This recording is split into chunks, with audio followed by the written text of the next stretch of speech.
Dalam situasi krisis, manusia sering kehilangan ketenangan dan mudah dikuasai oleh ketakutan. Ketika kabar tentang perang atau bahaya menyebar, banyak orang segera bertindak menurut naluri bertahan hidup. Karena rasa takut itu, kebutuhan sehari-hari tiba-tiba diborong.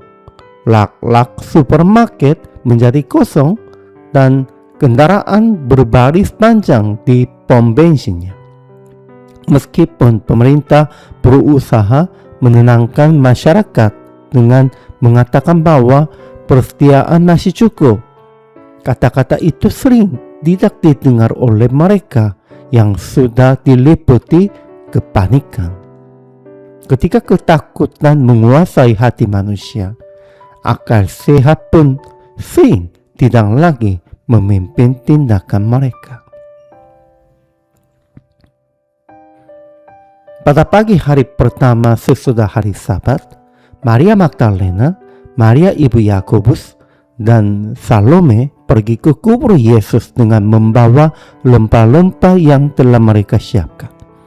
Dalam perjalanan, mereka saling berkata, "Siapa yang akan menggulingkan batu itu bagi kita dari pintu kubur?" Namun ketika mereka tiba, mereka melihat bahwa batu yang sangat besar itu sudah terguling. Di dalam kubur, mereka melihat seorang muda berpakaian putih yang berkata kepada mereka, "Jangan takut, kamu mencari Yesus orang Nazaret yang disalibkan itu. Ia telah bangkit. Ia tidak ada di sini." Ia juga menyuruh mereka pergi dan memberitahukan kepada para murid bahwa Yesus akan mendahului mereka ke Galilea, seperti yang telah ia katakan sebelumnya. Mendengar hal itu, para perempuan itu menjadi sangat terkejut dan gemetar. Mereka segera meninggalkan kubur itu. Mula-mula mereka tidak mengatakan apa-apa kepada siapapun karena takut.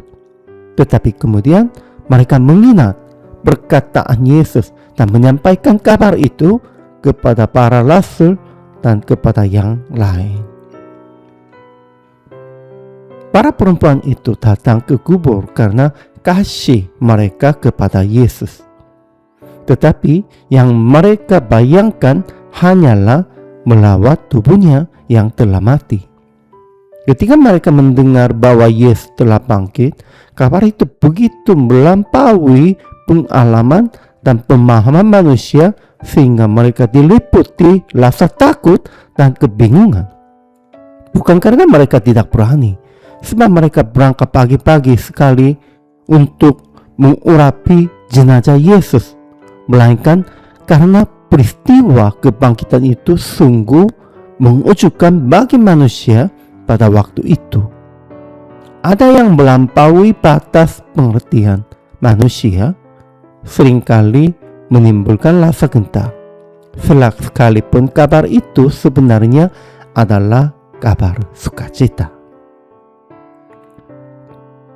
Sikap takut ketika menghadapi karya Allah yang besar juga dapat muncul di antara orang percaya pada masa kini. Bagi kita yang menantikan kedatangan Tuhan sebagaimana dinyatakan dalam seruan iman Maranatha, kedatangan Kristus seharusnya menjadi simbol pengharapan dan sukacita. Namun kadang-kadang ada orang yang karena berbagai pengajaran yang menyesatkan atau karena ketakutan akan masa depan justru hidup dalam kepanikan.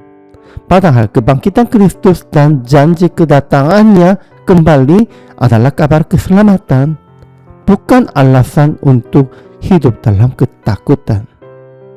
Meskipun karya Allah sering melampaui pemahaman kita, kita dipanggil untuk menghadapinya dengan iman, bukan dengan panik, serta hidup dengan keberanian dan sukacita, karena janji-janji Tuhan pasti digenapi.